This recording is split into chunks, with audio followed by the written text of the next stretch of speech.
This is the first of a series of videos where I will explore different aspects of the Singaporean worldview, and perhaps more interestingly, I will attempt to offer some explanation of how Singaporeans end up thinking in that way.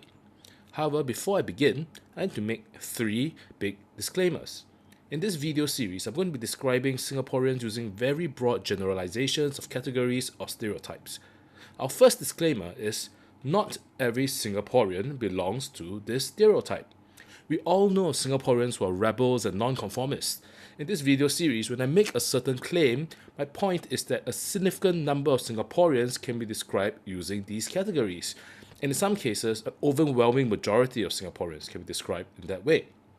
I'm not saying every single Singaporean can be described in that way, just the broad majority. The second disclaimer is about degrees. Okay, to better explain what I mean, consider this statement. If I say, students from Anglo-Chinese school are rich. Now, what does this statement mean? Surely I'm not saying that every single ACS boy is filthy rich. Clearly, there are different degrees of wealth. Some ACS boys are richer than others, but on the whole, taking all the ACS boys and averaging it out, they are generally richer compared to students from other schools. So similarly, when I make the statement and make the claim that Singaporeans are pragmatic, I'm saying that yes, some Singaporeans are more pragmatic than others, but overall, on average, Singaporeans are more pragmatic when we compare ourselves to people from other countries. And finally, here's the third disclaimer. The purpose of this video and this series of videos is to describe and to explain the worldview of Singaporeans.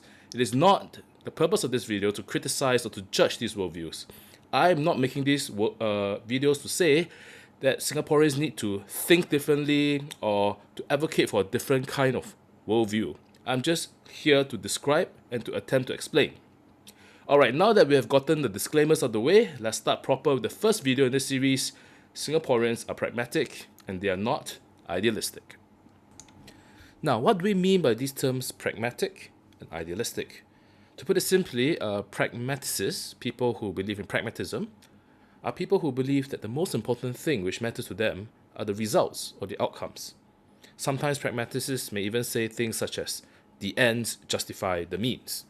In contrast, idealists, people who subscribe to idealism, are people who stick to their principles and will say things like, no matter what the outcome, there are some principles which must not be compromised. However, it's important to note that these two things are not clear-cut dichotomies. I think it's better to think of them as a spectrum. Some people are more pragmatic for some issues and more idealistic for some issues. But overall, on the whole, the claim that I'm making is that Singaporeans fall towards the pragmatic side very, very often and for most issues. So I claim that Singaporeans are pragmatic. Now let me try and back up my claim. What examples do we have of Singaporeans being pragmatic? Well, I'm going to give you three examples. The first example goes like this. Have you heard of a story that says a young person is immensely talented, immensely passionate in, say, music or photography or dancing or poetry, and this young person wants to pursue her passion in university and wants to make this her career? What do you think is the typical Singaporean parental response? Right, this is such a stereotype, it's almost a trope, right? It always appears in television or in movies. Many Singaporean parents will discourage her from doing so, right? They're saying this is not a financially stable career. We prefer you get a career that is an iron rice bowl, etc., etc. Now, I think this stereotype of the discouraging parent is very interesting, and I'll probably discuss it more in a future video. But for now, we can say that these parents are just being pragmaticists. Right? If the parents are idealistic, if the parents are idealists, they will say something like this. Oh, my child, you need to pursue your passion. It's better to be poor but happy than to be rich but unhappy. Okay, that's the first example. Here's the second example, which I think is uniquely Singapore. It's got to do with homosexuality, right? It's got to do with Section 377A of the Penal Code. Now, if you're not familiar, Section 377A states that in Singapore, it is illegal, it's criminal for a homosexual man to engage in homosexual sex with another man. Okay, that said, the government has gone on record to say that the police will not enforce this law. So, if you're a homosexual man, you want to sleep with another homosexual man in your bedroom, you can go ahead because the police are not going to barge into your room and arrest you, right? So if you're a pragmaticist, you'll say that, look, The only thing that matters are the outcomes, right? So if the government has said that the police is not going to arrest you, you can have homosexual sex, then what's the problem? You have all the outcomes you need, right? However, an idealist, and many LGBT activists are idealists, right, might say something like this, okay, whether or not we get arrested is not the point. It's not the key issue here. The key issue is the principle of whether homosexual sex is a criminal offense or not. And because homosexual sex is officially illegal in Singapore, this is in principle wrong. And this is true, and this is to change regardless of the actual outcome. So you can see there's a clash of pragmaticist and idealistic approaches here. That's the second example. Now, my third example has got to do with the education system, and in particular how the education system influences our students to think in a way that at the end of the day, the only thing that matters are the results. I will actually talk more about this later, but for now I want to show you a study, and this study is conducted by Dr. Vivian Lim of National University of Singapore and Mr. Sean See from the Singapore Police Force. The link is given to the paper below. In this study, they investigated 518 students from university and polytechnic, and here are some of the findings of the study. Right, they asked the students questions about academic cheating and academic dishonesty. And here's some of the findings. 94% of the students said that they allowed their homework to be copied by their friends. 85% admitted to copying from the internet or from their friends, right?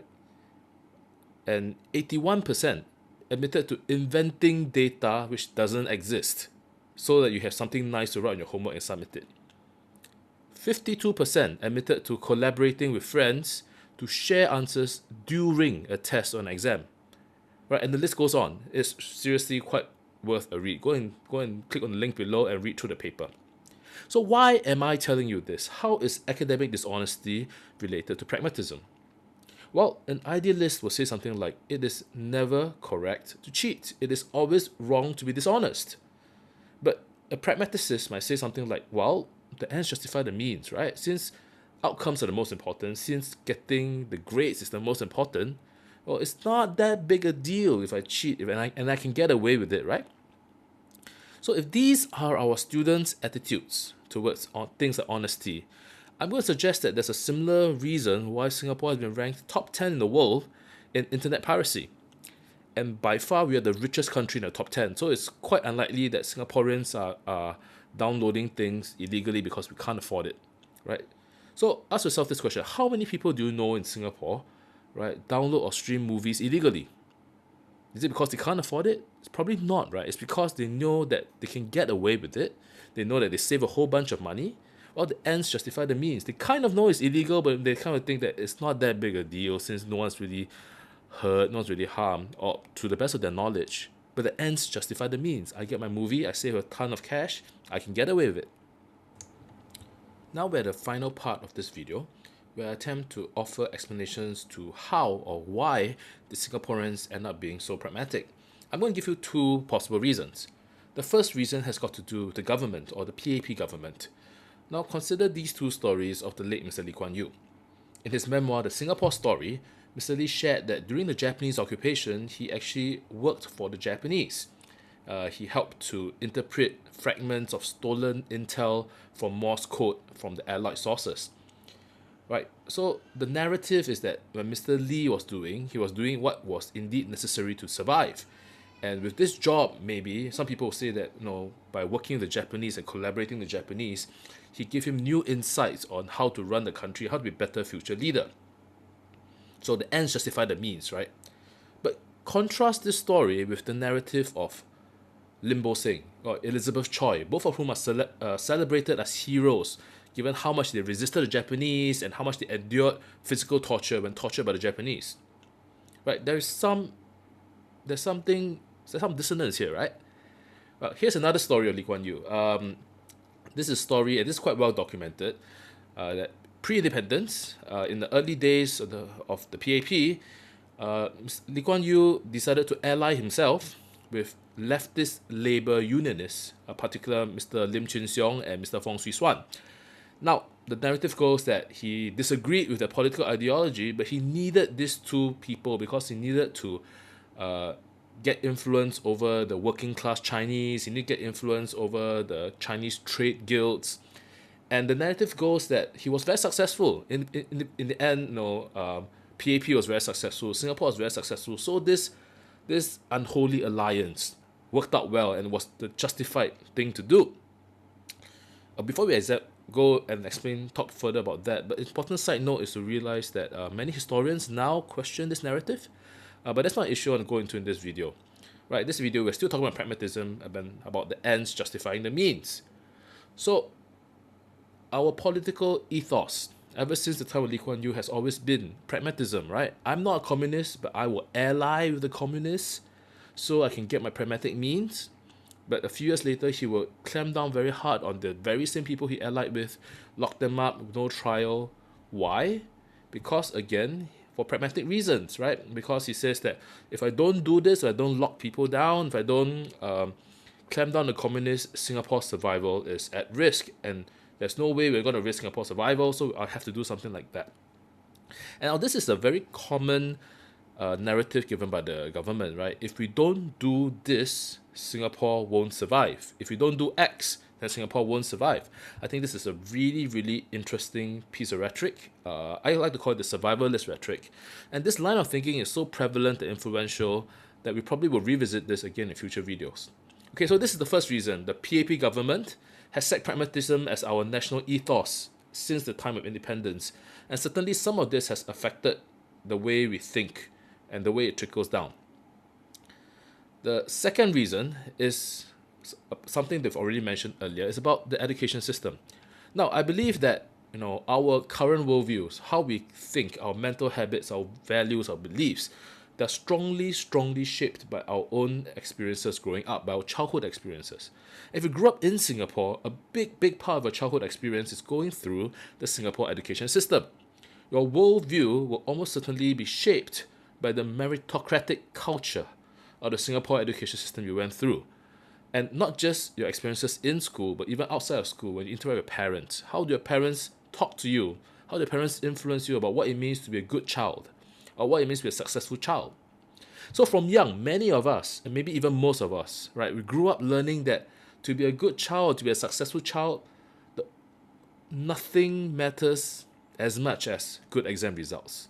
At the end of the day, exam results matters the most. So implicitly, we develop a worldview that says outcomes matter. Outcomes matter more than processes. Outcomes matter more than principles.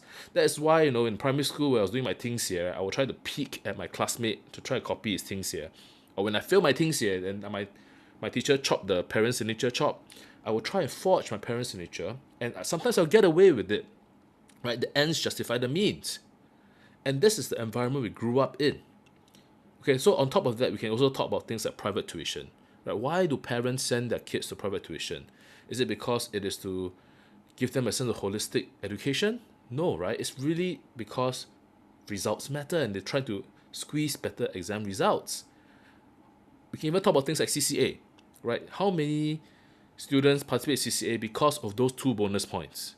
Community service. Why do students participate in community service? Because they love the community or because they know they get something pragmatic out of it, right? Even things like student leadership positions. A lot of time, students ferociously compete for student leadership positions because they want that thing on their CV for their own pragmatic good, rather than actually thinking about serving and being a good selfless leader. So this is the kind of environment that we grew up in the education system, right? So from young, if you're taught to be a pragmatist, and I think our education system, the way meritocracy is being carried out in our education system, it's very hard not to be a pragmaticist growing up. And even after we graduate, we leave school, we become adults, we become parents, we continue on this pragmaticist mindset because that's the only kind of way of thinking we know. Okay, so in this video, we have explored the concept of pragmatism and contrasted it with idealism. Next, we discuss how pragmatism manifests itself in current-day Singapore. Finally, we discuss 2 possible reasons why Singaporeans are so pragmatic today. Reason 1 is due to the influence of our politicians and our government, and reason 2 is because during our formative years, we grew up in a tightly meritocratic system, and this system encouraged us to be pragmaticists. Okay, so we've come to the end of this video. In the next video, we'll discuss about conformism and why Singaporeans are conformists and why we are not liberals. Until then, this is Kapibara Sensei. Peace out.